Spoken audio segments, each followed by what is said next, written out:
final stop on the Prep Nation football tour has landed at Seaside alongside the longest standing coach in the county in Alava. I'm Devine. Now, last year, a 2-8 season.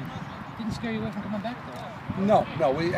That was part of the deal. We thought we could win maybe 3 or 4, and as young as we were, we knew we had to go through some serious growing pains, and that's what we did last year. Now, for the first time in 7 years, you did make the playoffs last year. What do you think these kids are about? I think they look perseverance, and that they have to work harder, and that when you go through the fire, you come out stronger. And I think they're a lot more determined. They work real hard in the off season, and so now we're going to see if it shows once we get in the games. Now, you mentioned you were young last year and you did take your lumps, but the core of this team is back. Pick up the skill position. How scary could this team be picking the quarterback? Well, I think we could be real.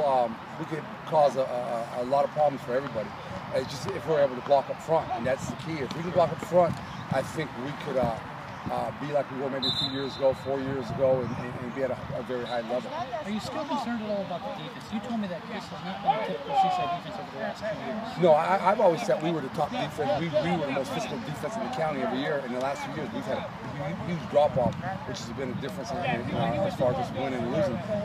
It's still a question mark. We have to see how these guys play, and when that whistle goes off for the first night, see if we can get out with people. Expectations are always good, but are we putting too much pressure on this team? It was a 2-win team last year, and everybody's talking about Seaside getting playing. Well, I don't think we've always had that pressure on us before that. When we win it, and we don't put that pressure on us because we don't talk about us again winning champions. We're talking about playing at the highest level you can and executing and being assignment correct and just playing together, and that's what we talk about. I hope so.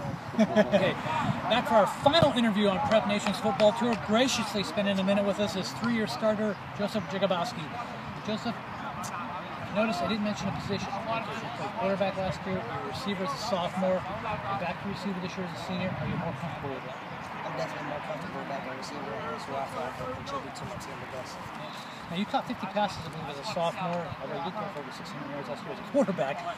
Having played quarterback last year, does it help you as a receiver this year in understanding routes a little bit? Yeah, it definitely helps. I can definitely read the defenses well.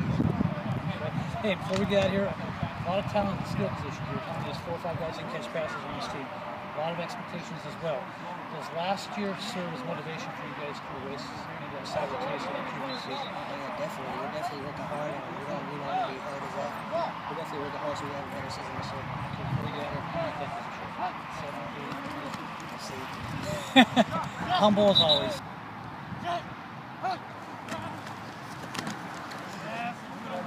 Good read. Good read.